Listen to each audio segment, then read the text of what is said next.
Good morning, Your Excellency, Chief Governor of River State, CON,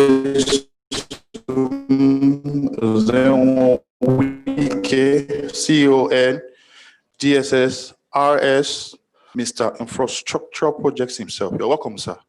That is our distinguished and special guest of honor. Please let us give him a round of applause.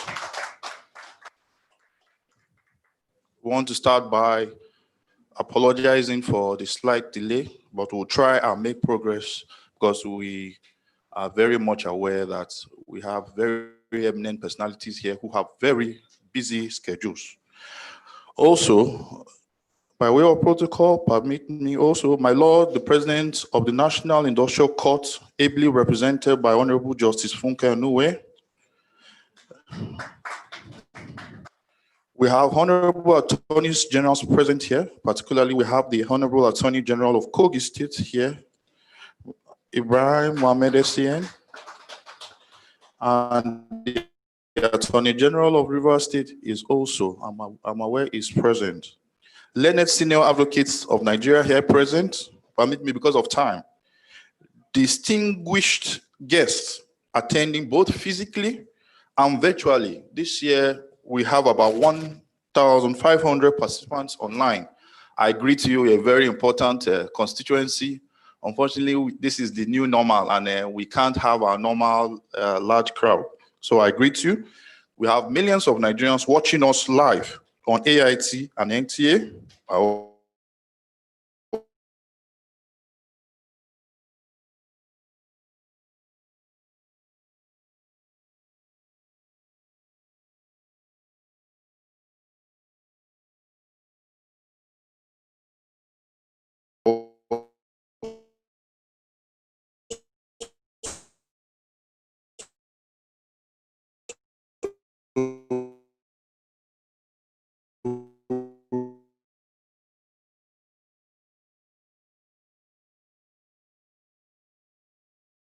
Of the Rule of Law Development Foundation, who is no other person than the 25th President of Nigerian Bar Association, Mr. J.B. Daudu, Senior Advocate of Nigeria, to give his welcome address. Thank you.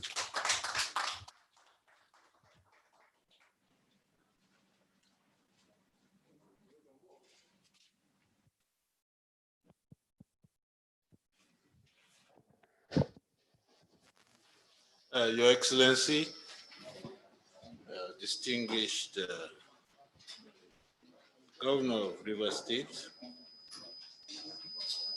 Nyesom Ezonwo-Wike, Life Bencher of the Honorable Body of Benchers, and Mr. Projects. My Lord, the President of the National Industrial Court of Nigeria, ably represented by the Honorable Justice Funke Anuwe. May I at this point respectfully just welcome also the Attorney General of Rivers State, Professor Zacchaeus Adango, newly crowned SAN. We have in our midst, and the Attorney General of Kogi State, my learned brothers Silk, and may I rest on the protocols ably set by the moderator of this event. Your Excellency, I'd like to say that you are welcome to this Rule of Law Development Foundation Criminal Law Review Conference. It's an annual event, and but for the pandemic, it was our intention to host it, or to have you host us in Port Harcourt this year. But we will still come before, before 2023, if you will accept us. It's getting to be a large, usually a large turnout now because of the issues of criminal justice. Actually, we understand Your Excellency has a very busy schedule, and therefore I cannot go into my welcome address because it is in some length. So I'm using this opportunity to crave the indulgence of our goodwill, those who will present the goodwill messages, and my humble self and the panel that is at the ready, to please defer to His Excellency, who has a very busy schedule. His Excellency has been one of the sounding pillars of law, and he practices what he preaches. And so, Your Excellency, we have 3 assignments with respect for you here. The first is your keynote speech, which we'll take after this short address. I will take my own welcome address after the goodwill messages, and then the panel will discuss the keynote address, the contents of the goodwill messages. Secondly, is the book. Would like Your Excellency to formally present to the world the directions and rulings of the Legal Practitioners Disciplinary Committee. I'm sure at the moment the chairman of the LPDC, Mr. E.C. Ukala, SCN, is watching this event live, and I have his permission to have you present our volume 4, running to 800 and something pages of the jurisprudence of discipline of lawyers in this country. So at the appropriate time, shortly after your speech, we'll invite you to present and launch this book. And finally, I said 3 items, but it's turned out to be 2. Finally is to invite you with respect to present your keynote address. If I remember the last one, I will mention it before you finish.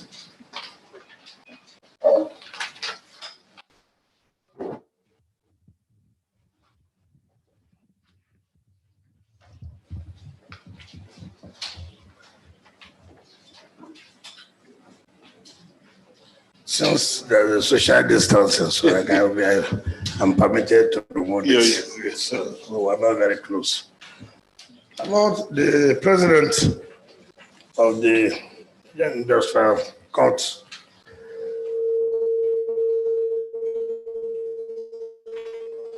the coordinator of these attorney generals of Kogi State and River State, senior advocates of Nigeria who are here, participants in this program, my younger brother, the moderator of this program, members of my delegation that came with me from River State, gentlemen of the press, ladies and gentlemen, let me thank the coordinator of this program for giving us opportunity, because I had initially told him that today I'll be hosting the governors of the South region. Yeah, because of our meeting with the Chief of Staff to the President and the Inspector General of Police tomorrow as regards to what is going on in the region. And I also pleaded with him that he knows that it will pop out for me to be at home on time, so I'll be able to receive my colleagues. Those of us who are politicians, even everybody is a politician, but those of you who are here claim they are not politicians because you are not in an election. But we know that virtually everybody is a politician. One way or the other, you make your contributions in the best form you think.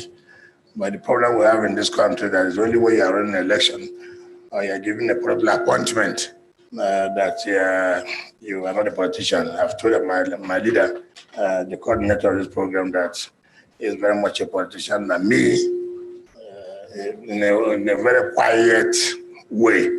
I want it in a very noisy way.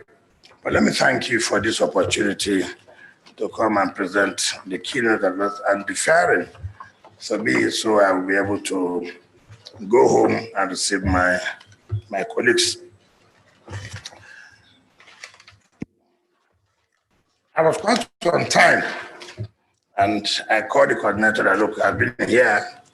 I told him I would be here by 8 o'clock, and I was here by 8 o'clock since in Abuja. I had hardly slept in Abuja because my constituents are not from here. My constituents are in River State, so I hardly sleep in Abuja. So I told him by 8 o'clock I'll be in Abuja. And I called him that in Abuja. I said, okay. Within a short time, they will call me when he proved that he kept to his promise. But let me start by thanking the Incorporated Trustee of the Rule of Law Development Foundation for inviting me to present the keynote address at the third edition of the annual Nigerian Criminal Law Review Conference, which of course is holding today, November 16th, 2020. As a government, we are committed to supporting every genuine effort at preferring solutions to the myriad of problems besetting our criminal justice system. Furthermore, we have no doubt about the quality and typicality of the discourse at the annual Nigerian Criminal Law Review Conference. This conviction explains the readiness of the River State government to sponsor our judicial officers, magistrates, and law officers to the conference annually. This year alone, we are sponsoring 8 judges, 6 magistrates, and 51 law officers.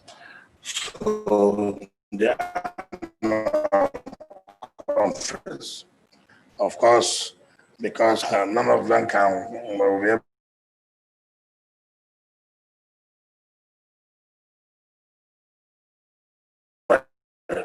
So I thank you for that. Also, I wish to thank the Rule of Law Development Foundation for its pioneering role in interrogating and bringing to the front burner issues concerning the observance and/or violation of the rule of law within Nigeria and even beyond, and developing a template for appropriate intervention. I'm particularly delighted by the efforts of the Rule of Law Development Foundation to explore and examine issues concerning the rule of law within the context of Nigerian criminal justice system. I believe that the task is to examine and discuss the state of our criminal justice system in the light of the challenges confronting the nation, such as the COVID-19 pandemic and the NSAS protests. This conference will be required to identify and formulate the reforms that are needed to reposition our criminal justice system to serve the interests of our people, particularly security, welfare, and preservation of their civil liberties. The Nigerian criminal justice system. The phrase criminal justice system is susceptible to different meanings. However, in its simplest signification, it refers to the collective institutions through which an accused offender or defendant passes until the accusations or allegations made against him or her have been disposed of or their self-punishment concluded. The system typically has 3 components. 1, the law enforcement, that is the police and other law enforcement agencies. 2, the judicial process. We have the judges, we have the magistrates, we have the prosecutors, and of course, the defense Council. And 3, we have what we call the corrections, officials of the correctional services. Of course, this is as reflected in the Black's Law Dictionary, 11th edition, at page 472. It must be emphasized that the essence of the criminal justice system is twofold. 1, the criminal justice system seeks to guarantee the preservation of public security, order, peace, and health of the society. Secondly, it ensures that every person who commits an infraction of the law is made to account for his conduct, and that neither the guilty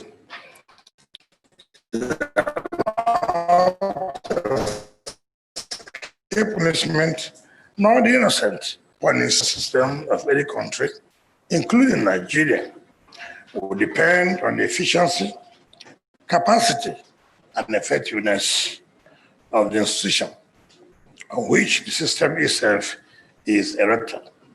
Thus, our criminal justice system cannot be more protective of the liberties, interests, or welfare of our people than the institutions that drive the system itself. Furthermore, since the institutions on which the criminal justice system depends are created by the Constitution and their power, limits and manner of exercising such power are prescribed by the same Constitution and other enabling laws. It follows that these institutions are bound to observe the rule of law. Therefore, the criminal justice system within the context of the rule of law means that the institutions created by law for administration of justice, law enforcement, and correctional structural reformation of offenders such as the police, courts, and correctional service must operate within the confines of the law rather than according to the whims and caprices of those entrusted with the responsibilities for administering justice and enforcing laws. Clearly, observance of the rule of law by the institutions charged with the operation of the criminal justice system is critical to the effectiveness of the criminal justice system. And so, at this conference, there's need for us to interrogate and examine the effectiveness and responsiveness of the institution responsible for the operation of our criminal justice system. And these institutions, briefly. The Nigerian Police Force. The Nigerian Police Force is established by Section 2141 of the Constitution of the Federal Republic of Nigeria, 1999, as amended, which also provides that, I quote, "No other police force shall be established for the Federation or any part thereof," end of quote. It is 4 of the Nigerian Police Act 2020 that the primary functions of the police force are crime prevention and detection, protection of the rights and freedom, safety, law, and order, and protection of lives and property of all persons in Nigeria. See Section 4, A, B, and C of the Nigerian Police Act 2020. Although by Section 2154 of the 1999 Constitution, the governor of a state of the Federation, the governor of police, such lawful direction with respect to the maintenance and securing of public safety and public order within the state, which the criminal police shall comply with the proviso to Section 2144 of the 1999 Constitution which empowers the Commissioner of Police to request that before complying with the direction of the governor, the matter be referred to the president or such minister of the government or the federation for his direction. This proviso unambiguously locates the ultimate control over the commissioner of police of the state and the president. And the tendency, therefore, is for the commissioner of police to defer to the federal government on matters affecting public safety and public order within the state under his command. The implication of the above constitutional provisions is that although the governor of the state is commonly referred as the chief security officer in the constitution, which I say no, it is the chief logistics officer of the state. He has no measure of control or authority over the police command in his state, which is the major law enforcement agency within the state. The provision of Section 2141 of the 1999 Constitution prohibiting the establishment of any other police force for the Federation or any part thereof, apart from the police force established by Section 2141 of the 1999 Constitution, contrasts sharply with the position under the Constitution of the Federation, which by Section 1005, subsection 7, allowed the regional legislatures to make provisions for the maintenance by any native authority or local government authority established for a province or any part thereof a police force for employment within that province. End of quote. And so, the truth of the matter is that with the current strength of the Nigerian police force, who stands at about 372,000, Nigerian police, 372,000, the Nigerian police force lacks the operational capacity to fulfill its primary or core mandate of crime detection, crime prevention, and maintenance of public safety, law, and order, and protection of lives and property of all persons in Nigeria. To put it plainly, the Nigerian police lacks the operational capacity to police the nation square meter with an estimated population of about 200 million people. It is this stark reality that informs calls for establishment of state police to provide complementary role to the Nigerian police force in crime detection, prevention, and maintenance of law and order. The current insecurity in Nigeria, such as kidnapping, banditry, and armed robbery, which threaten the very existence and stability of the Federation, clearly justifies the establishment of state police or community police to assist the Nigerian police force in intelligence gathering to fight crime and criminality. The establishment of state police may require amendment of the external constitution to provide for police state, like neighborhood watch, could be established without any constitutional amendment. It was against the above background the Rivers State government enacted the Rivers State Neighborhood Safety Code Law number 8 of 2018, which establishes the Rivers State Neighborhood Safety Agency as a body corporate and vests it with power to establish a uniform neighborhood safety code in the 23 local government areas of the state and prescribe regulations guiding the operations of the safety code and any other local government vigilance amongst others. The same law provides that the safety corps shall assist, complement, and collaborate with Nigerian police force and every other security agency to protect lives and property in the state, prevent and combat crime, protect every property or infrastructure belonging to the state, a local government area, or any other public property, and gather and make available intelligence or security reports to every relevant security agency. It was in furtherance of this law that the Rivers State Neighborhood Safety Agency commenced recruitment and training of members of the Uniformed Neighborhood Safety Corps at the NYSC orientation camp.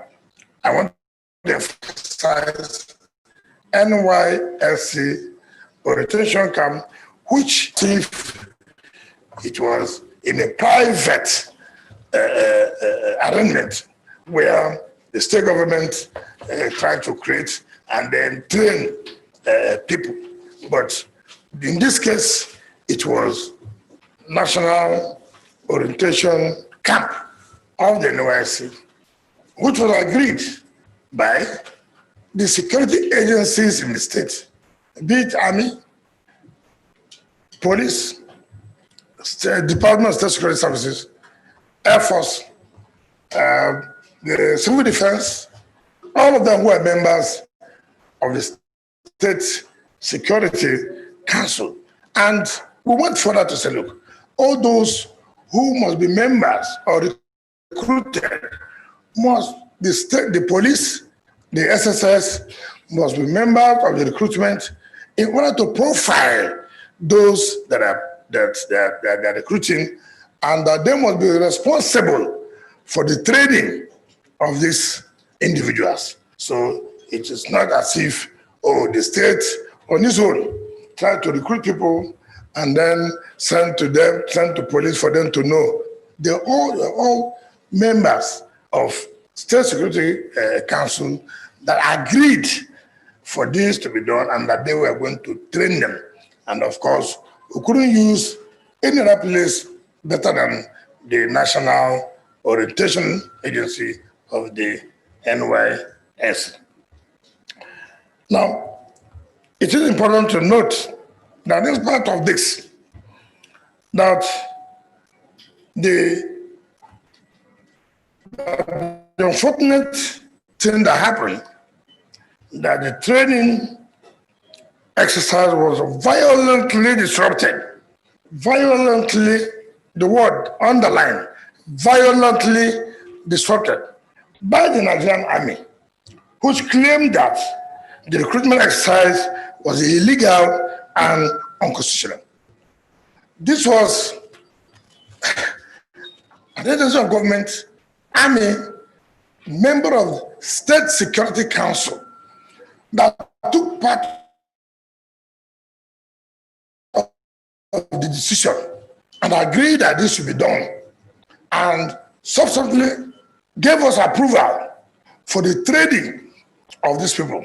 But at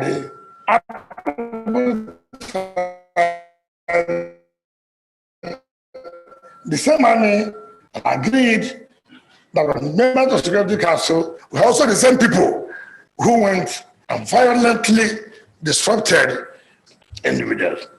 So, now, following stage of the law, there's a group called the Registered Trustee of Free Rivers Development Initiative instituted a suit number Federal High Court, Abuja, CS 328-2018, at the Federal High Court, Abuja Division, against the Governor of Rivers State and 8 others, seeking an order declaring that the said law was unconstitutional, null and void. The court, Honorable Justice B.F. Eminyako, J., in a considered judgment delivered on the 28th day of June 2019, upheld the constitutionality of the 2018, but struck down Section 2A of the law for inconsistency with the provision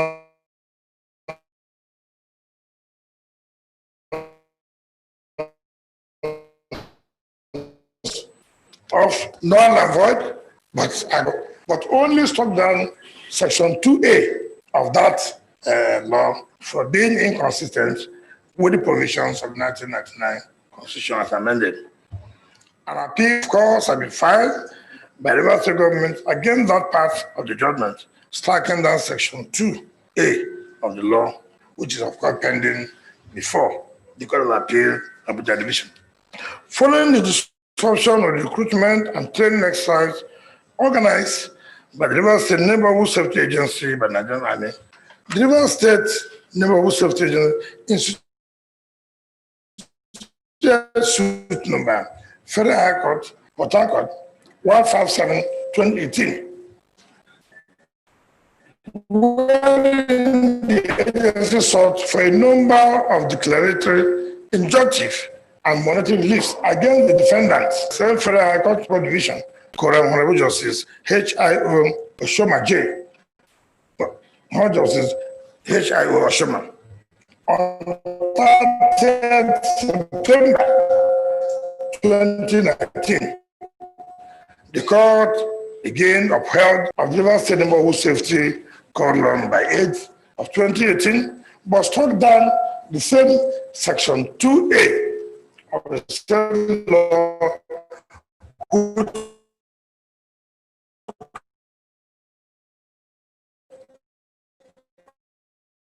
on the neighborhood safety code to carry gathering intelligence. We also know that to fight crime, you that fighting the crime, you must also protect yourself. So in that way, to provided that subject to police permit, you have to carry light arms. Not as if you can go on your own to go and buy a pump action. No, the police have to approve that you have to carry this light arm in order to protect yourself, because you know, when criminals are aware that you are the hint, you are the ones giving out intelligence and the rest, obviously, they have to come after you. But again, the court did not agree with us on that particular Section 2A of that Neighborhood Watch Safety Law. But notwithstanding the subsistence of above judgment, the Nigerian Army had refused to allow the Rivers State Safety Agency from carrying out the recruitment and training of personnel of the uniformed Neighborhood Safety Corps, although the same Nigerian Army had allowed similar Neighborhood Safety Corps to operate in other states of the Federation, thus promoting discriminatory policies in matter of politics, in matter of security. Now, these are the things we say, that when once we know that police has a role to play in criminal justice system, and then you will exercise the issue of security, usually what do you expect to get in a criminal justice system? What do you expect to get? This is a country where I've seen the IG, I've seen the army, they've gone to the coordinator's state in Kogi, they've gone to Kano, they've gone to Lagos, they've gone to Edo to inaugurate the same security neighborhood system or watch. But in my own state, no. Why? Because of politics.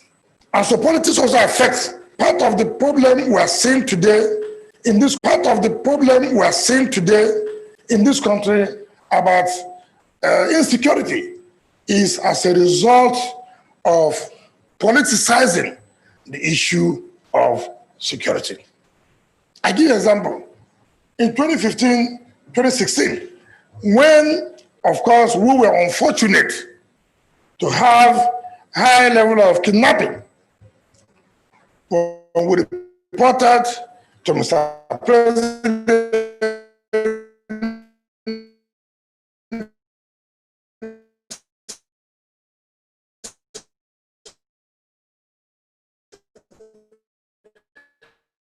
and the presidency APC. Nobody sent special forces to help us. Nobody sent the best of the helicopters to come and help us. But what happened at the end of the day? Insecurity that pervaded the entire country. I'm sure most of you who are at Abuja today may not even want to come out after 6 p.m. because of kidnapping. In fact, for the first time I heard that even ambassadors were kidnapped in Kaduna. So that they now said it's a politics in River State has now affected the entire country. And that also affects the criminal justice. So you can see that when you politicize the issue of security, it has a way to negatively affect the criminal justice system. So I don't want you to be angry, the coordinator I mentioned Kogi. I don't want anyone to argue I mentioned Edo State. I don't want to argue that mentioned some other states. Even crossing that lovely, peaceful area, but you see, insecurity is now the order of the day because we try to politicize it, and that is part of our problems in terms of the criminal justice system. Now, the point we made here is that as long as federal government continues to politicize issue of security, whether national or local, so that will affect our criminal justice system.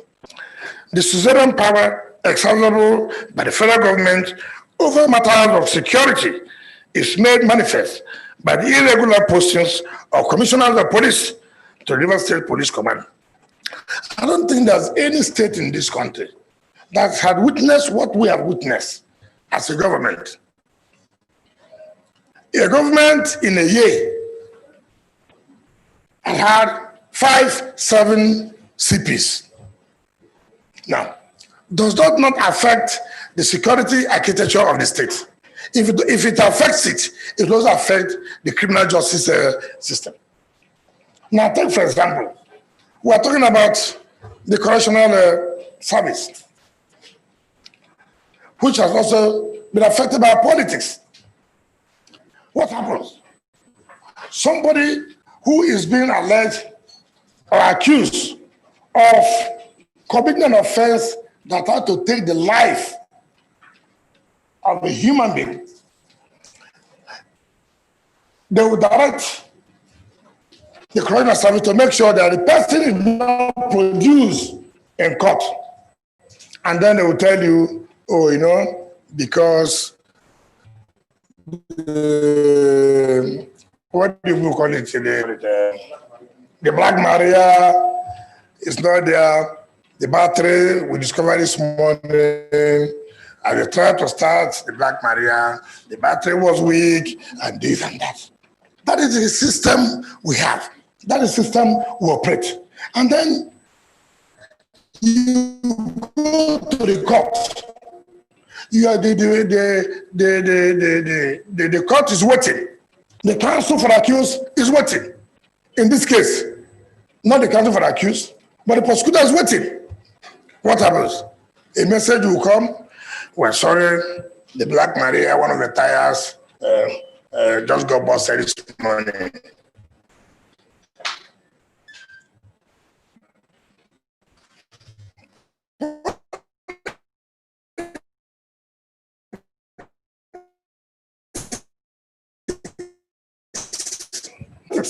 Because this is our person.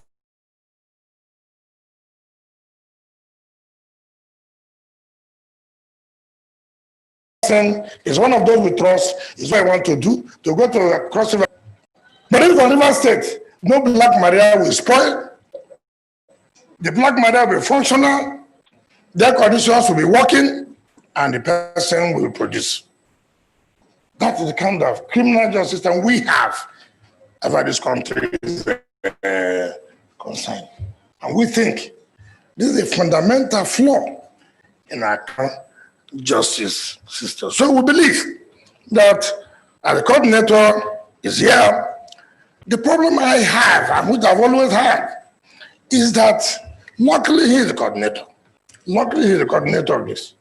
You know, I have always told our people, he said, I'm going to launch the book. My problem is not launching book. To launch book, I don't need to come here to launch a book. I can sit anywhere and launch a book. But the problem is that, having given out all these things to read, are you going to practice what you have produced? All these laws, you have made researches, you found and have given to us to launch, to read. Tomorrow, you will be one of those that will defend the same thing. And so we're going to ask ourselves, what are we then doing? You have taken your time to let us know about the law as it concerns the criminal justice system and how we should improve on it. All of you senior advocates who are seated here, will you agree that that is the position of the law? Will you agree? From Alexis Zion to Kamara Gabi to Ababa Zigizigi. All of you, the Kogi Attorney General, all of you who are snubbed, will you adhere to that? Yes, in conscience, in the development of the system, will you agree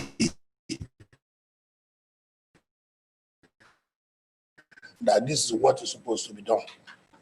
Let's not get it to be rhetorical, because that's what's going on in this country. Everybody comes, pontificates,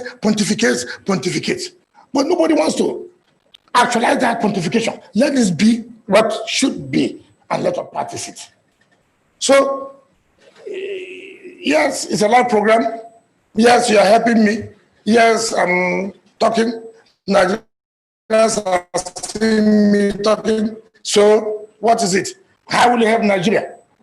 In which way will you help Nigeria? After this, I will give it to you. You put it back. Next year, you want to come to Port Harcourt, which you know I can never refuse you. Then you will sit down and then produce another book from the legal personal. At the end of it, where have it taken us to? It's very, very important. Where has it taken us to? So it's one of the things people should stand the panel to deliberate and come home and tell ourselves the simple truth. All these problems that affects our system, are we not part of it? How are we going to help to make sure that our criminal justice system works for the development of our society, not to work for the development of our pockets, not to work for development of us speaking grammar. At the end of the day, answers came, people use it to pontificate law, to say this, to say that. What have we achieved at the end of the day? So we have to take it very, very serious. I've also said that the suzerain power accessible by the federal government over matters of security is made mandatory postings of commissioners of police to the River State Police Command. In the past 5 years, the police sub-committee has posted not less than 8 commissioners of police. Not less than 8. In fact, during the COVID pandemic, the CP followed me to make sure we said, look, we have restricted movement, and therefore, nobody is above the law. If any contractor or whoever is coming to River State or bringing people, let us know, so that we will know those who are coming. We'll be able to, quarantine them. We'll be able to test them to see whether they are negative or positive. Within 24 hours, the CP was removed. Within 24 hours, Air Force Commander was removed. Within 24 hours, the State Department was removed. And I'm sure all of you are aware, you will not pretend that you are not aware of what happened that period. That is our system. That's our system. So it's boiled by that. No CP, no security head in any state can work with the state government without directive from they help others. It's not possible. Never possible. In fact, they cannot even charge you. You see somebody who has been arrested for kidnapping. The next day, there's an order that the person should be released. Why? He asked the CB, why?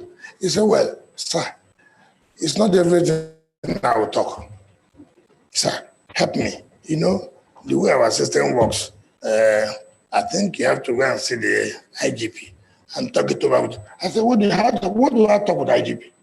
A man was caught for kidnapping and with AK-47. I'm not the one who arrested him. You arrested him. And you told me so. So what do I go to talk with IGP? He said, okay, help me. Help me. Let me survive this, my work. In fact, even when they are charged, another comes that no, withdraw those charges immediately. So these are challenges we face, and we must tell ourselves the simple truth that we must come up with practical terms that look, even you who is sitting as a member of this panel, who has conscience, that was part of those who came up with these resolutions, that this is what is supposed to be done to help our criminal justice system. If such matter come as against what you have recommended, will you take it or you will not? Will you not say, you know, we also have to pay our children's school fees? It's important. Over building of courts. It must go beyond that. Do I write judgment as I have confidence that in my library and write judgment as I feel it should be done? That's independence. Independence concept of independence of the judiciary.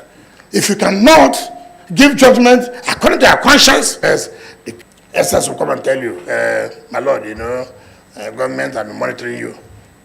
It's not good. My son now is 5 years. My daughter now is 3 years. If anything happens now, who take care of them? I beg. Let them take this and go. Let me do as they want. Is that independence? That cannot be independence. Or you send EFCC against my lord, who saw 1.5 million naira in your account. We want you to tell us how you got 1.5 million naira. And then the husband of my lord will say, look, you know, all my life, what I passed through, let's leave this. Let us not have problems. Whatever they want you to do, do it. Is that independence of judiciary? The only way you want to come and do independence of judiciary is to take state government money to pay, to give them directly. That is, you are now my principal. Supervising. Who calls your attention? Nobody calls you. Let us not deceive ourselves we are running for. Whatever the federal government is doing in this way, they should remember they will kill the criminal, the criminal justice system in the various states. Recently, I bought 4 Black Maria, 4 to the correctional service, 4 with the Attorney General. They are taking one to Abuja here. So I now called, where are you taking this car, this vehicle? They said they should bring it to Abuja to. The State government launching this book, not me. People make mistake, me and Rivers State. No, I'm here somewhere, I'm not Rivers State. So, because we believe in the development of the law, because we believe that without rule of law, there cannot be any development in any country. And so we're launching this book with some of 20 million naira.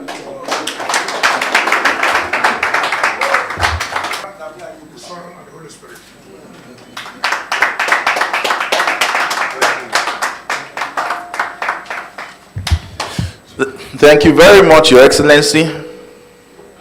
The conference is now open. This is a session. This is a conference in a very extraordinary year, 2020, a year where there are a lot of highlights.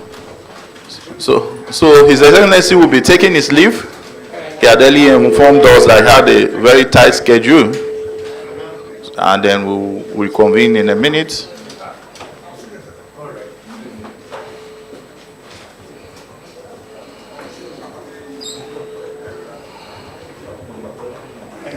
The session is still on. The session is still on. Yes, we'll continue rolling. The session is still on. As I was saying, this is a conference where we're going to discuss topical issues on criminal justice reform. This is 2020. A lot has happened, particularly in Nigeria. We had the pandemic, we had the NSAS protests, we had the incidents that occurred afterwards, the security situation, virtual proceedings in line with NSAS and in line with the pandemic, and the new vista. So there are several resource persons that will talk at this conference on all the new topical issues, pending litigations, legislation, as well as academic input as well. So at this stage, permit me to invite the coordinator of the Rule of Law Foundation, Mr. J.B. Daudu, Senior Advocate of Nigeria, to give a fuller welcome address to set the tone for the conference. Please give him a round of applause.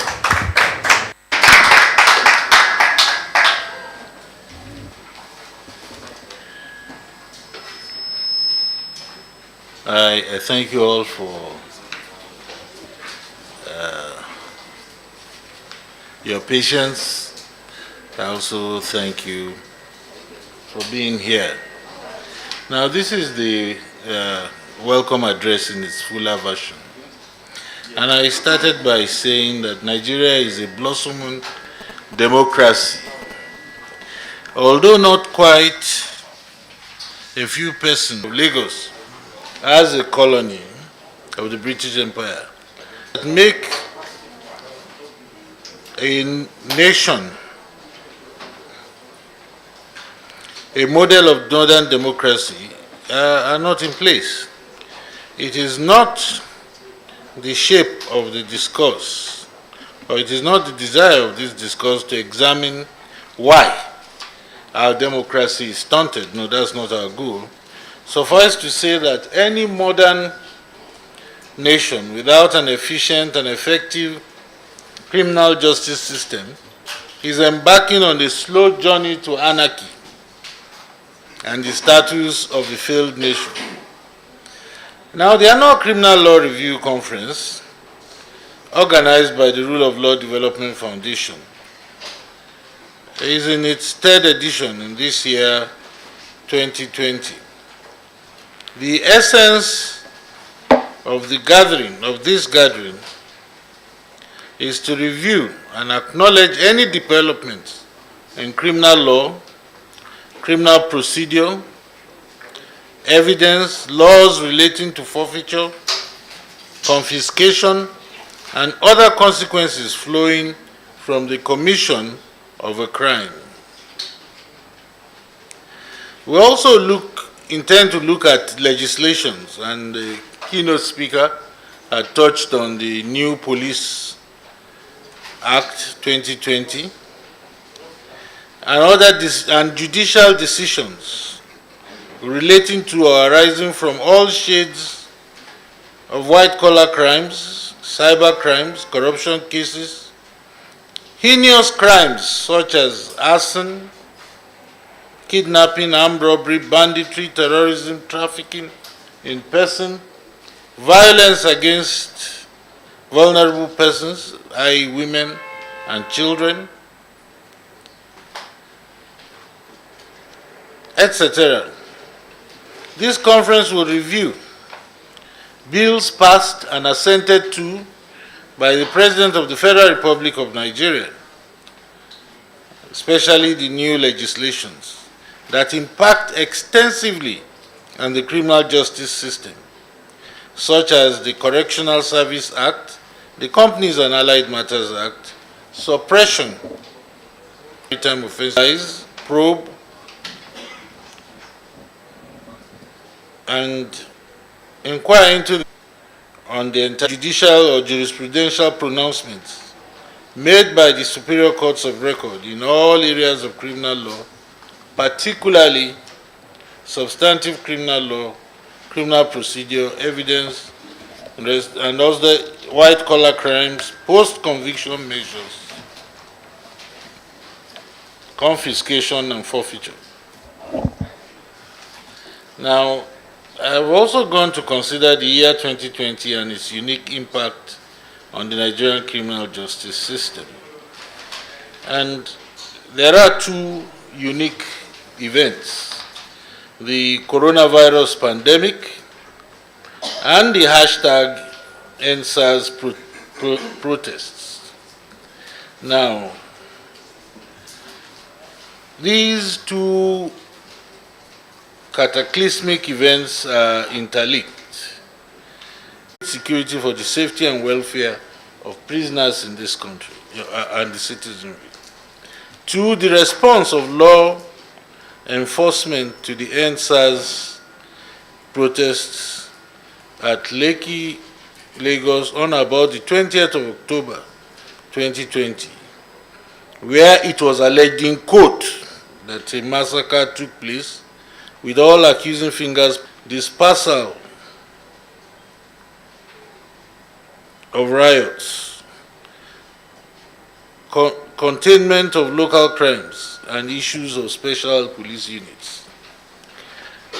And also to ask the question, how relevant is the recently amended or replaced Police Act to the future of policing in Nigeria and the maintenance of law and order?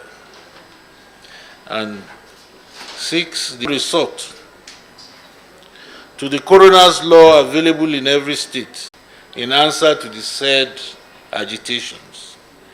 The imperativeness of court reforms owing to surprises sprung by the COVID-19 pandemic and the fallout of the EndSARS protests. A need to commence structural political reforms that will free funds currently held down by the needless duplication or replication of political office. System of supervision by the Office of the Director of Public Prosecution on the police so as to determine how many criminal complaints eventually ripen into prosecution. This is the biggest deficiency of the system. Lack of supervision has led to the invention by the police of many ways of showing the public that they are up to the task in the process of crime detection. Some of the inglorious ways include extrajudicial killings, parading of suspects before television cameras, among other abuses of citizens' human rights. Time and space will not allow me to examine the impact that the new Police Service Act would have, or the Police Force Act will have, on the possible improvement it would have on our criminal justice system. However, I'm gratified by the knowledge that this session dealing with the updates on criminal law and procedure have done justice to this development. What will solve our perennial problem is not by effecting cosmetic changes to the Police Act, but by engaging in constructive reforms from the platform on which they operate, which is the 1999 Constitution. Without missing words, the only real change that will amount to a foundational restructuring of the police is to amend Section 214 of the 1999 Constitution so that state police can be accommodated in the scheme of security issues. This is because the constitutional ground of exclusivity in a federation to the federal government as the sole mode of protecting hundreds of ethnic groups with different cultures and mores highlights the inability of that sole police force to achieve any success in its task of providing security and police coverage throughout the nation. particularly in the areas of 1, detection of crimes, apprehension of criminals, 3, investigation, that is forensic investigation of crimes, and D, treatment of suspects in police custody. Dealing with the federal police's objectionable monopoly first, it will be appropriate for the National Assembly to cause an amendment to the Constitution so as to admit that only multiple police forces at the center, not only to permit multiple police forces at the center, but to permit state and local governments to establish their police or communal security forces, albeit with well-defined jurisdictions and powers. Let me elaborate on this point. Section 2141 of the Constitution permits that there will be only one police force. Even at that level, the federal government has several police forces. Once you have the ability to exercise police powers, arrest, detain, investigate, you are carrying out the functions of the police. And the Constitution says it's only the police that can do this. But you have the EFCC, the ICPC, the Nigerian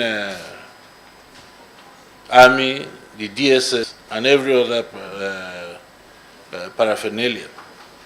Now, if the federal government is also in breach of Section 214, then there should be an amendment to allow multiple police, both for the federal, state, and local government. Now, I've indicated a caveat in creating state police. I've extracted from my previous contribution on this discourse the position that state and community police forces must be created on strict pilot basis and secure guidelines. It must not be created along the lines of states independent electoral commission, where it is evident that the ruling party always holds sway. On the contrary, state policing must be truth-oriented and autochthonous. It must employ the best local manpower, trained with the best resources, and in the light of international best practices. Its success will invite into the states enormous inflow of internal and external capital consequent upon the establishment of law and order. Now, there are arguments which people have gone to say that why there should be no state police. And I said that I am unashamedly an advocate for state police. My support is, however, not without qualification. But before we can deal with the conditions that must be present before the state police can be established, I would like to state the following points. Now, what I've done was to state the state of insecurity, the inability of any budding political and economic power to thrive in this.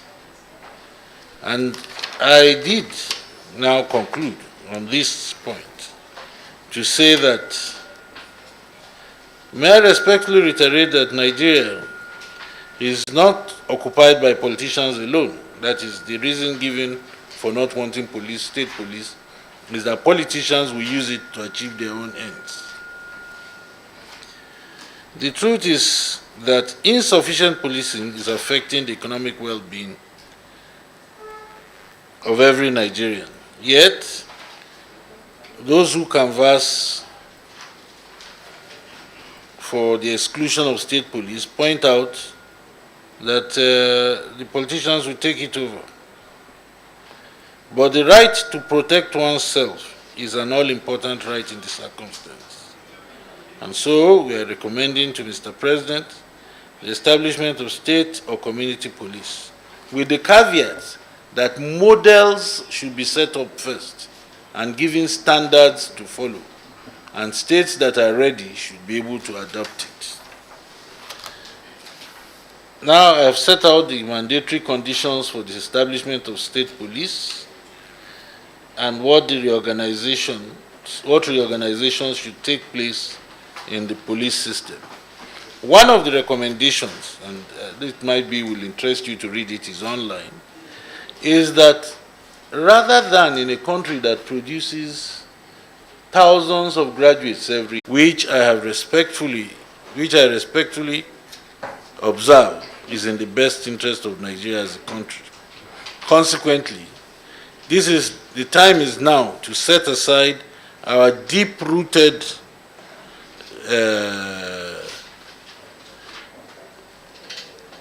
fears, phobia, and manipulative demons, exorcise them, and engage in the much needed political restructuring of these great nations, announcing in the process a truly inexpensive and inclusive federalism.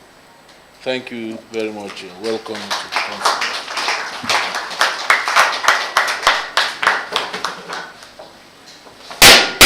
Sorry. President of the ND.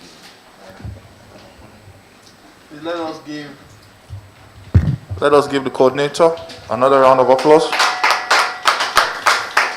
You agree with me that can also serve as a keynote speech, and very exhaustive, and we hope to go through it in more detail. It's part of the conference materials that have been supplied to all the conferees. At this stage, we'll now move on to the next issue on our agenda, which is goodwill messages and reactions to the keynote speech. And first, we'll be taking the president of the Nigerian Bar Association in the person of Olumide Akpata. Sir, you're very welcome. I don't know if you prefer to speak from there or you want to speak from the podium, sir. Please let us give him a warm round of applause. That's the president. Without being sentenced by the admission of the Nigeria Correctional Service is clearly not sustainable, and you will permit me to set that as an agenda at this conference. Monster. This naturally brings into focus the role of the judiciary in the administration of criminal justice equation. Two cases stand out for mention in this regard. Not too long ago, in a decision that remains unsettling to many Nigerians, including legal minds, a serving senator of the Federal Republic of Nigeria had the charges of fraud and breach of trust brought against him by the EFCC quashed on what some critics consider to be technical grounds. Given the checkered history of that particular case and considering the fact that it involved a politically exposed person, not a few Nigerians, particularly the laymen, have queried the decision, with the general consensus being that it was a clear case of elevation of technicalities ahead of justice. While I note that the decision is settled for all times with the ultimate pronouncement of the apex court, its reference here is solely intended to elicit academic debate towards redefining the approach of the judiciary to justice administration in criminal cases and beyond. In the last few days, there have been reports of the freezing of bank accounts of some #EndSARS protesters by some commercial banks at the direction of the Central Bank of Nigeria, pursuant to a court order obtained ex parte from a court of competent jurisdiction. This development has expectedly dominated the public space in the last few days, attracting a bad image for the judiciary and raising hard questions of the judicial method in the criminal justice process against the populace. While I know that this matter is sub judice, it nonetheless remains a pressing national concern and should agitate our minds at this event. The golden rule has been, if you have to explain it again and again to the layman, then it is not good law. As stakeholders in the justice sector, I think we must always pause to ask ourselves, in whose ultimate interest is the administration of criminal justice? My answer to that poser would be the society. But when the law becomes anything but useful or rational to the society, and by society in this context I mean the mass of our people, what do you get in response? Collective frustration, with the whole system of justice administration by the masses.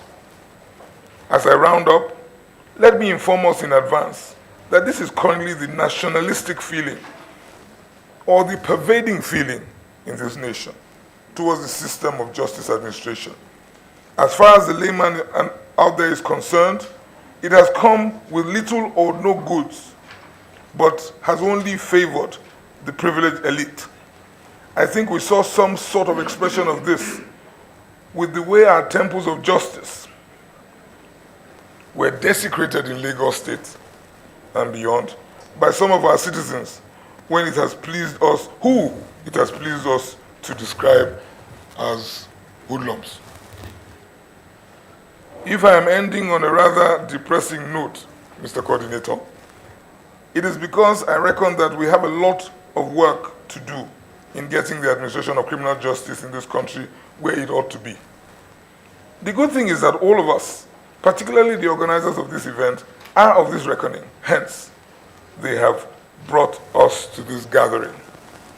I therefore welcome us all to this very important function, and I wish us successful deliberations, confident that at the end of the day, this gathering will birth some solutions to the many issues militating against efficient, speedy, and transparent criminal justice administration in Nigeria, in the knowledge that nation building is not a sprint.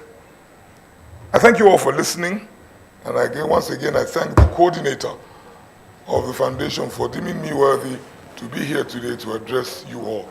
I wish you all fruitful deliberations, and I shall remain and be a part of those deliberations. Thank you, ladies and gentlemen.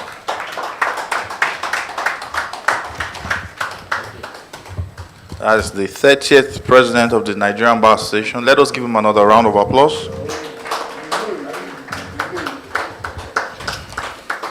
For that very thought-provoking speech. Another one that went beyond just a goodwill message, but a statement of policy of the NBA. Thank you, Mr. President, and thank you for being with us and choosing to remain with us. Next, we move on to our next goodwill message. I'm following exactly what is in the program.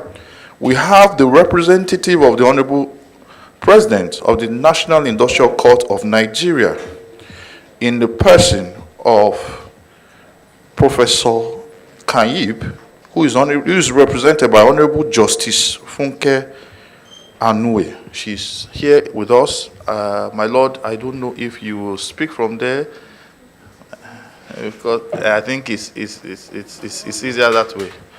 So please let us give my Lord a round of applause as she delivers the message from the Industrial Court. Thank you. Good afternoon.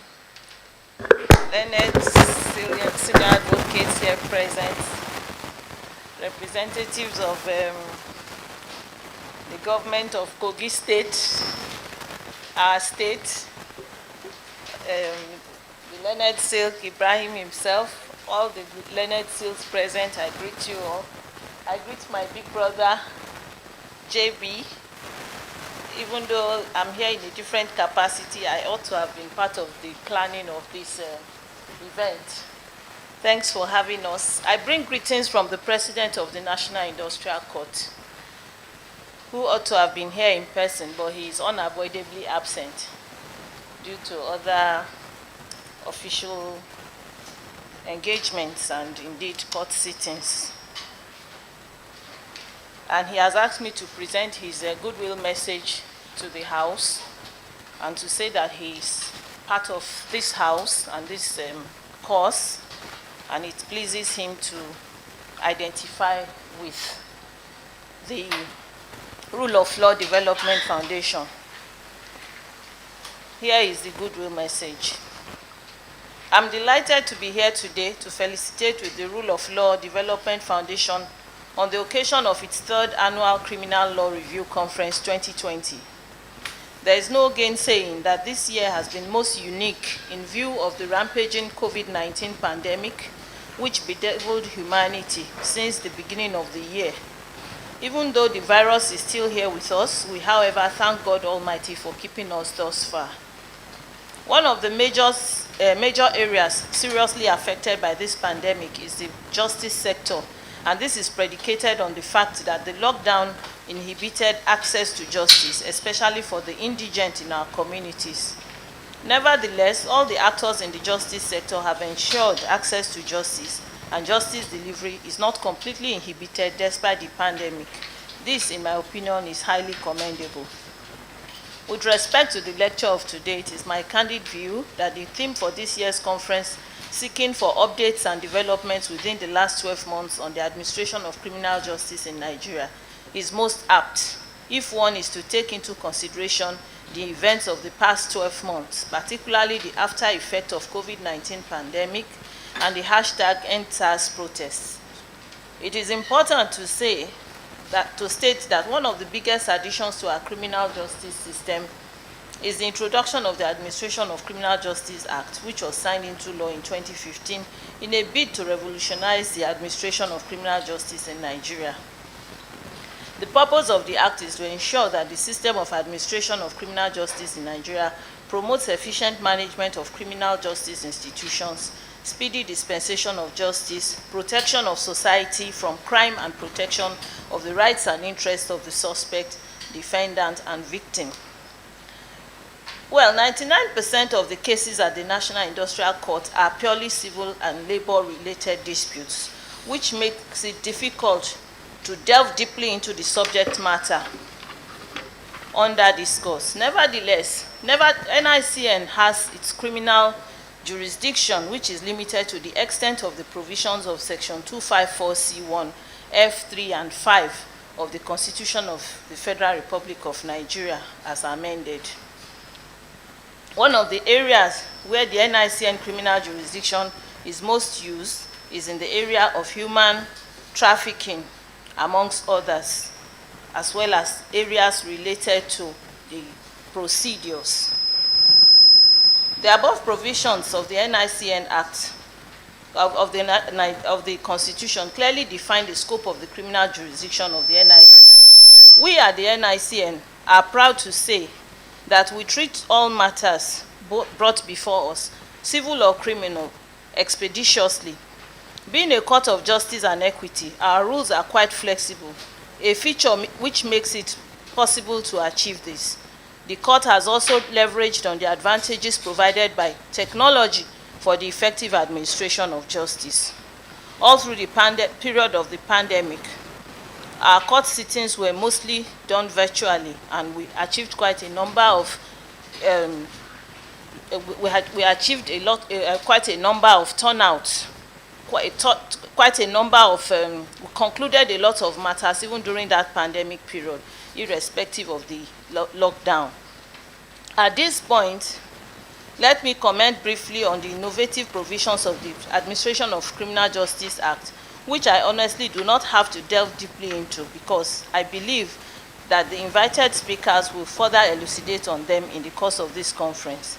Having especially had the opportunity to browse through the booklets containing the various papers to be delivered at the conference, I have no doubt that the purpose for convening this conference will be achieved. Just to mention a few, Section 110 of the Administration of Criminal Justice Act, which provides a timeline for criminal trials. I just browsed through those areas. Section 3964, which provides the interval between each adjournment shall not exceed 14 working days, amongst other provisions. And then, of course, the provision that relates, Section 111, which relates to the role of the Controller General of what is known as the Correctional Services today. Conclusively, ladies and gentlemen, since the passage of that act, the biggest criticism of the criminal justice system is the snail pace with which criminal justice is dispensed. The ACJA 2015, most especially the provisions discussed above, are deliberate measures aimed at addressing this problem of unnecessarily prolonged criminal trials. This legislation contains very lofty innovations, but our law enforcement agencies and some of our judicial officers, judges, magistrates do not have a full understanding of this act. It is important that our deliberations at this conference should also map out strategies on the full implementation and sensitization of the ACJA. It is strongly believed that if this is done, the act will no doubt restore the confidence of people in the criminal justice system. Once again, I congratulate the organizers of this event. I wish you a fulfilling and hitch-free deliberations. Thank you for listening. Please let her give her a resounding applause. Not because my Lord is also my auntie, so that I won't be accused of him a judge in my own court. I would, at this stage, also remind us that we are still live on AIT. Although NT has left us, we are still live on AIT. We are still streaming on social media, on Twitter, Facebook, and on Zoom. And I still always remember this is the new normal, to say hello to those who are joining us on Zoom. Next is to invite the next distinguished guest who is gracing us with a goodwill address. This is no other person than Dr. Alex Izion, Senior Advocate of Nigeria. He's a friend of the Chambers and has always been supportive of the Rule of Law Foundation. Let us give him a round of applause.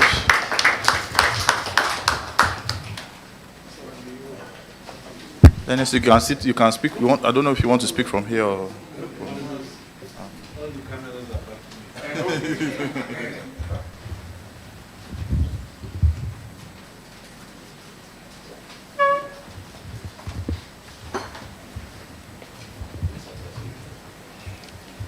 My Lord, the President of the National Industrial Court, Honorable Justice Benedict Kaim, ably represented by my Lord, Honorable Justice Funke Anue, the coordinator and founder of the foundation, my brother and friend, Mr. J.B. Daudu, Senior Advocate of Nigeria. I wanted to ask Chief because I saw Chief, whether he has given me, so if I return it, but I decided to hold my peace, so I would still prefer to use the Mr. My brothers of the Inner Bar, the President of the Nigerian Bar Association, Mr. Olumide Akpata, who is here in person. This is my first time of seeing you after the election. We'll talk our own stories when we get out from here. The Honorable Attorney General of Kogi, my learned friends, rave of the moment in legal exposition, discuss a contemporary legal point and contemporary legal think tank. The Rule of Law Development Foundation, ably coordinated by the indefatigable J.B. Daudu, Senior Advocate of Nigeria, coordinator and past president of the Nigerian Bar Association. I salute this third annual outing, and I call it is pregnant and robust with burning topical issues of the hour, waiting to give birth. I don't think I'll need to say more. I've seen the topic, I've seen the layout. We listened to other keynote, the keynote address by the speaker, the governor of Rivers State. We are not in that section now, but just to say that there are speakers and there are burning topical issues in this section for this retreat, which I'm sure they are going to give us a very good way forward in thinking forward in this country. I will just want to point out here that it is not an easy task to organize this conference at this time when we are just coming out from the COVID. the financial outlay, the intellectual input and resource to be put together. So I salute you, my brother. I salute the foundation. I salute all the coordinators. And I hope that at the end of this section of this retreat, we'll be able to come out with something very, very concrete. There are burning issues that are facing us. The issue we have here now is, if we don't have the criminal justice system updated, and we don't have way of telling the world, the stakeholder, what is our problem, what are our challenges, how do we face it practically, pragmatically, frontally, then we have a long way to go. But I'm glad that this program will avail us the position to take a position. Well, I agree that it's not easy to agree. We may disagree to agree. After all, from historical perspective, from the Tower of Babel, man has learned how to speak different languages. So that means that we can have different views, but we'll come back with something. So my expectation, ladies and gentlemen, is that at the end of this program, is going to be a good development for us to come out with something that will help all stakeholders, the government, the police, the correctional areas, the Ministry of Justice, the EFCC, the ICPC, the lawyers, both the inner and those in government, to move this country forward. Thank you, and I wish you very happy deliberation. Enjoy the program. And once again, I want to thank the organizers, and thank you. God bless you.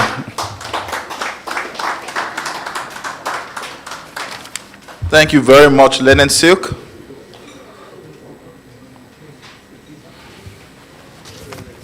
Please let us give him another round of applause.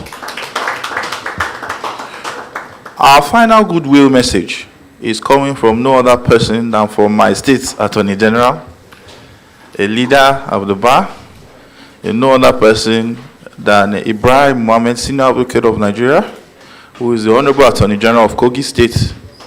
Let us welcome him as he gives us a goodwill message. You're welcome, sir. Thank you very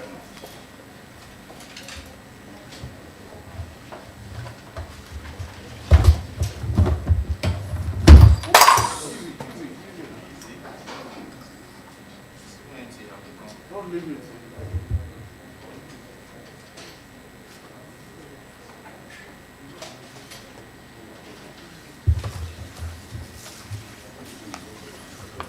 Thank you very much, Paul.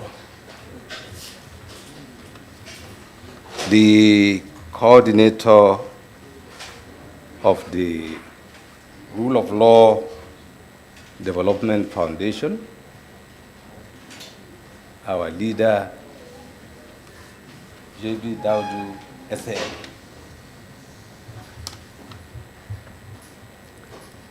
The president of National Industrial Court, ably represented by my sister, Justice Funke Anwe,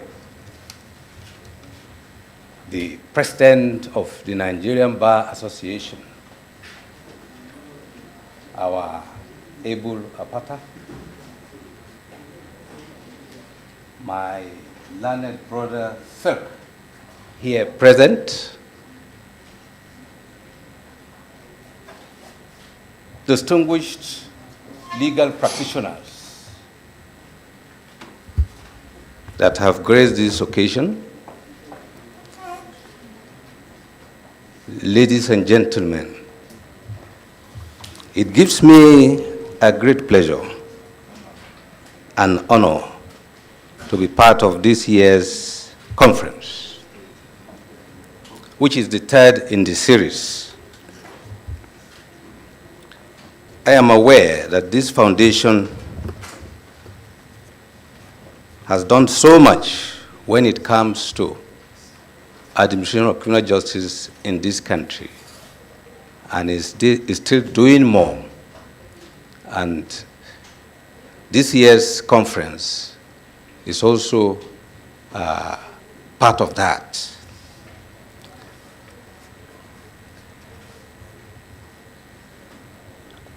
I have looked at the theme, updates and development within the last 12 months on criminal law, criminal justice and procedure, and evidence in Nigeria. It is all encompassing. And I have also looked at the distinguished leaders that have been earmarked to make various presentations. And I came to the conclusion that it is indeed an effort that is worth it. And I use this opportunity to urge everyone, particularly the various stakeholders, as encapsulated in the remark by my learned brother Silk, Alex Izion. I urge them to take this very seriously. The outcome of this conference would be very, very useful to all of us. It should not just end here, but we should take it back home and make sure we get the best of it. In Kogi State, we are very pleased that our senior brother, J.B. Daudu SAN, is anchoring this very important, very, very important aspect of our administration of justice, and particularly criminal justice, and the general development of our law. The governor of Kogi State, Alhaji Yahaya Bello, is very proud of you and would continue to give you all the support you require to continue with this very good work. We have administration of criminal justice. We have since domesticated administration of criminal justice law in Kogi, and we have, as of today, penal code law of Kogi State. And we constantly have stakeholders meetings to discuss issues relating to our administration of criminal justice in Kogi State. And I can assure you that we are doing very well as far as this aspect is concerned. I cannot conclude this brief remark without appreciating our JB Daudu SN for the sacrifices in putting this together. May God continue to keep you, enrich you, and may we, who are looking at what you are doing, be able to put it in use for the benefit of the generality of the people of this country. Once more, I thank you for this opportunity, and I wish a very successful deliberation at this conference. Thank you.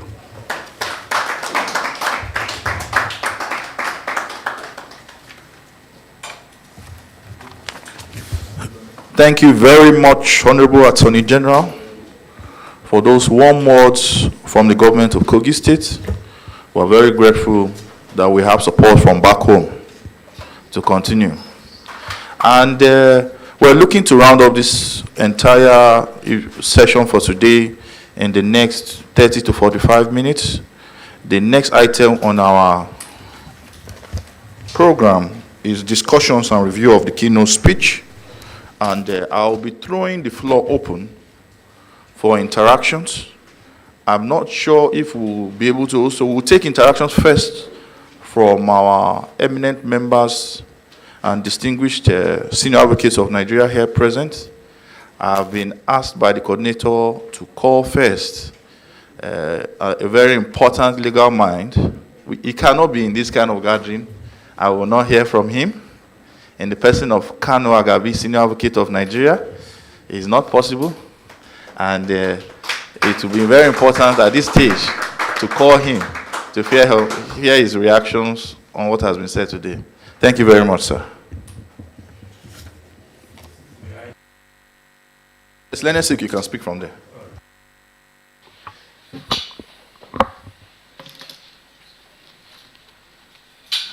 I really have very little to say other than to thank my brother JB for this great privilege. He is a colleague for whom I have great respect. I was in Lagos yesterday night when he called me and indicated that he was expecting me to be here this morning. So I flew through the night and I am here. JB, thank you very much. I take this opportunity also to express my respect for the president of our association, the NBA. My dear brother, thank you very, very much.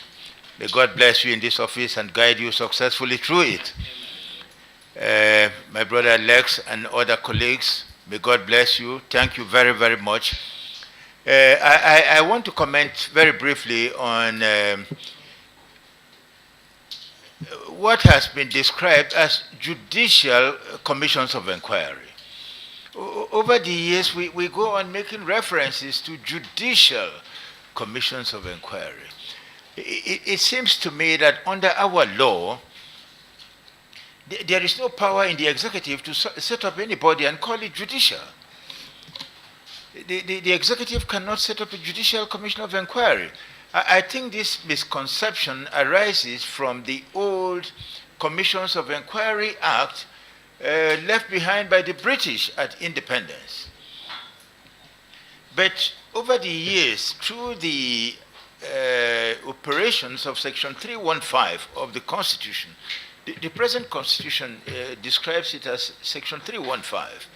It has the effect of amending existing laws to bring them into conformity with the Constitution. What that means is that the old Tribunals of Inquiry Act does not have any effect at all. Under British rule, the reports of commissions of inquiry could be implemented as judgments of courts. It is no longer the case. So let me just say very briefly that the executive cannot set up a body and describe it as judicial. It has no judicial powers. And if it goes to the extent of indicting anybody at all, many decisions of our courts have set aside those decisions. An executive body cannot indict. The power to indict is judicial and is vested by the Constitution. So this is the comment I would like to make. And it is my hope that at the conclusion of this deliberation, we should resolve so that it be. My brother, the president of the National Industrial Court, ably represented by Honorable Justice Funke Anuri. The comment I want to make is on this section 214, subsections 1 and 2. It was both alluded to by the J.B. Daudu SN, as well as the keynote speaker. Now, it is significant because we have had clamors. England, for instance, or the change has been, it's not an accident.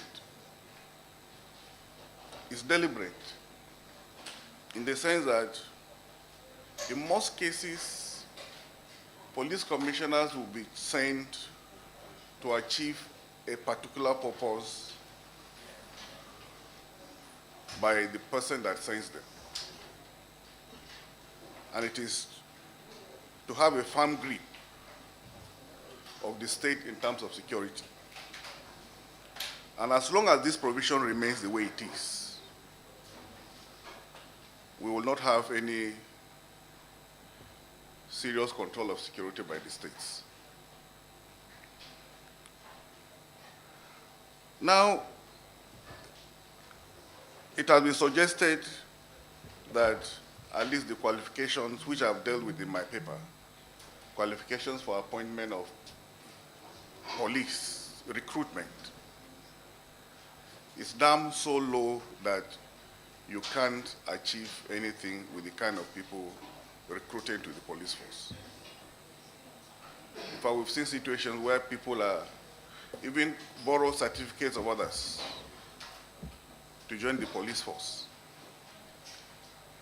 So what do you expect from that? This morning I was reading and I discovered that there is a bill to amend the Police Service Commission Act. And what it is trying to achieve is to empower the Police Service Commission to first of all limit the tenure of the chairman and then appoint different people, including the youths, into that Police Service Commission. And also that the minimum qualification would no longer be primary or secondary school. It should be an ordinary national diploma or its equivalents.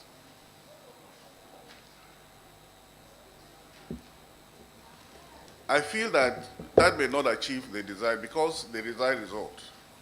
Because 1943, when the first Police Act was promulgated in this country, and now it's about 73 years. And in the last 73 years, we have had a lot of changes in our educational setup.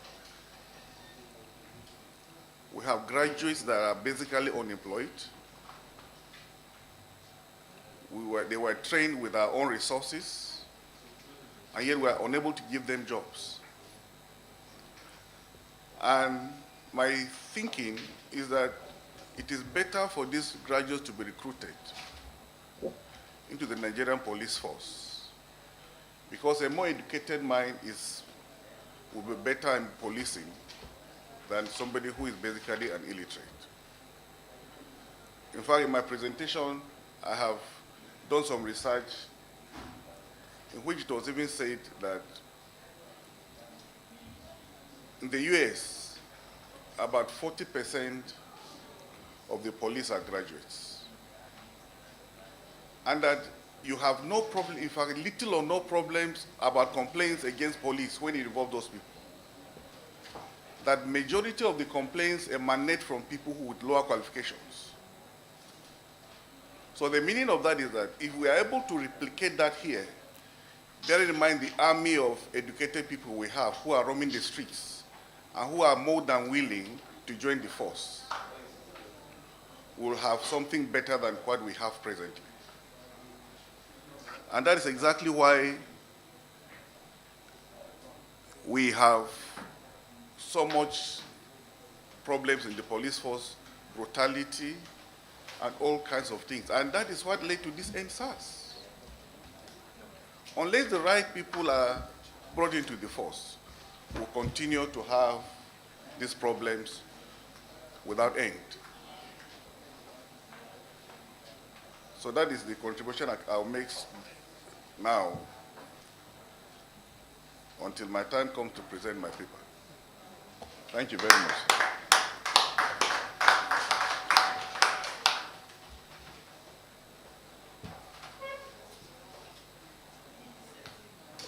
At this stage, I will just throw the floor open for anybody willing. Okay. I've been directed by the coordinator to invite another friend and supporter of our foundation, all the way from Kaduna, Mr. D.C. Ewelu, Senior Advocate of Nigeria, for his own reaction to the keynote speech delivered by His Excellency, and to also the opening remarks.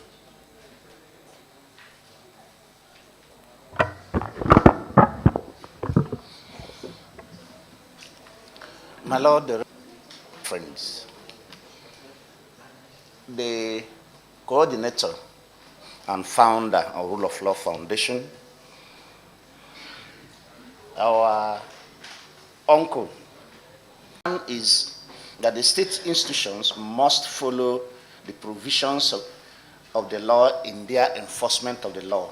And two, that we should interrogate the institutions that operate the criminal law. In the opening remarks, the learned senior advocate J.B. Dawood had this to say at page 6. He said, the problem with local policing was further identified thus. There is no machinery to investigate the progress of a criminal complaint made to the police. That is where I want to come in. Now, if we are to hold to account those who operate the criminal justice system, that is the police, the EFCC, and so on, there is a need to take a look at the efficiency or the capacity to investigate in the first place. And the first thing we note, if we have been, anybody who has been involved in criminal cases, is that the investigation is never up to scratch. I'll give you an example. Mr. A is arrested for money laundering or allied offenses. The very day he is arrested, he is brought to public glare.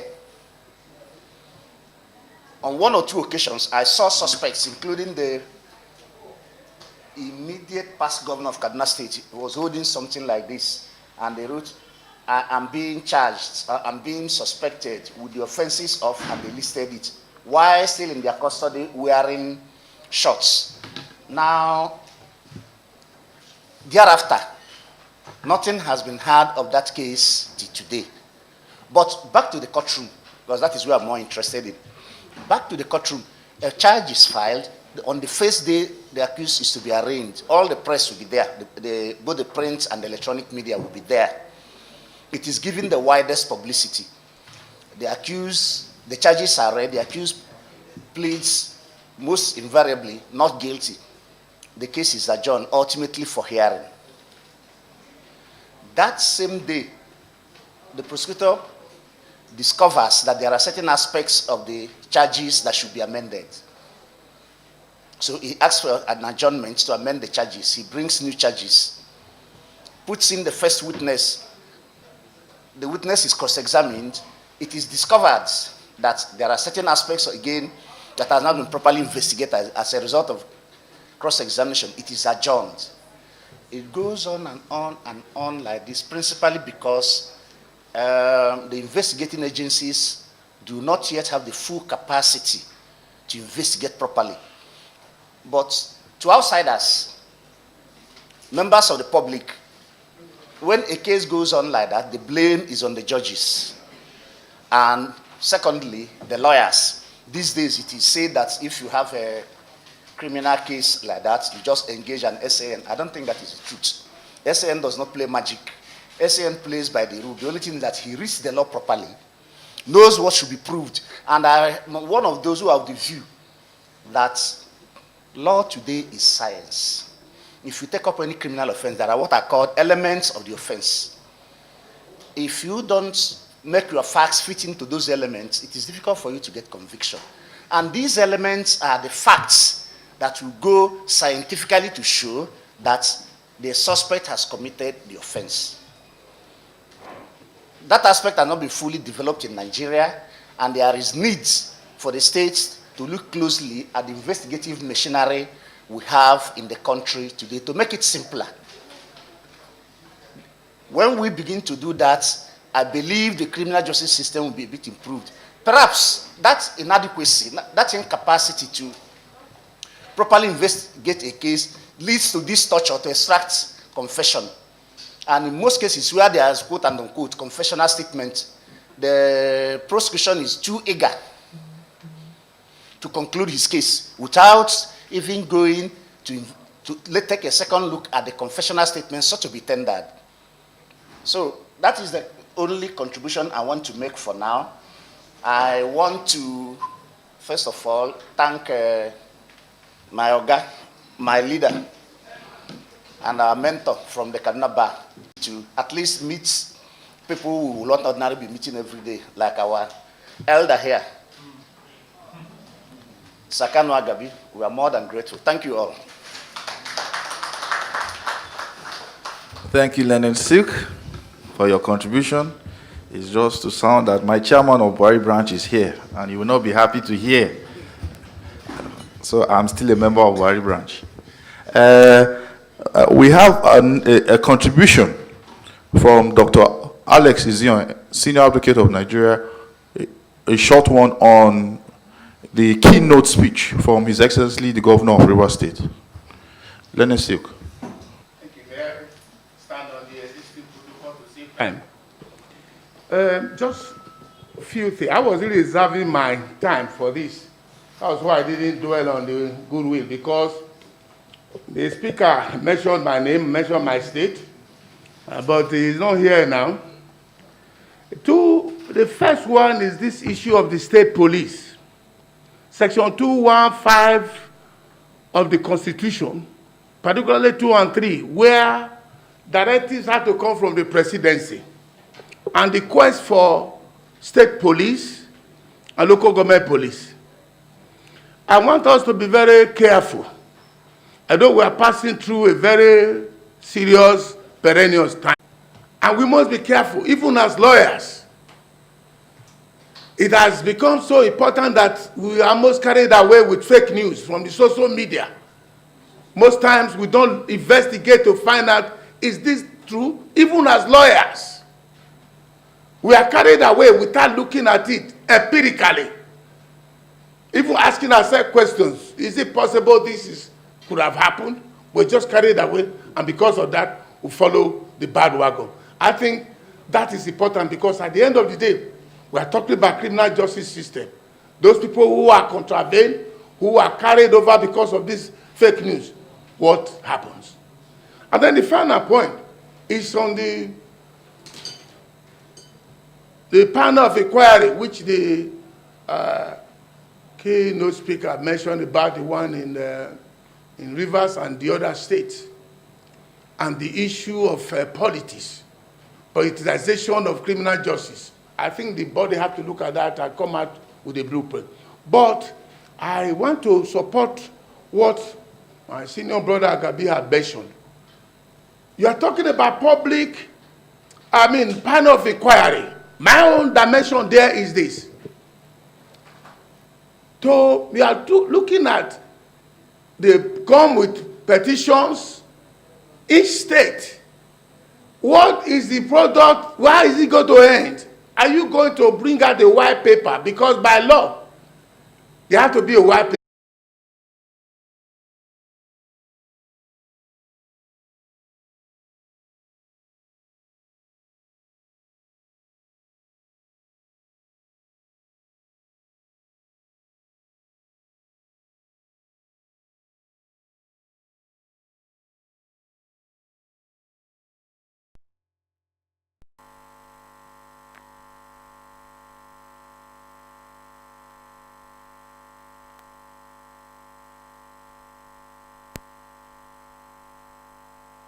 Thank you very much, Leonard Silk.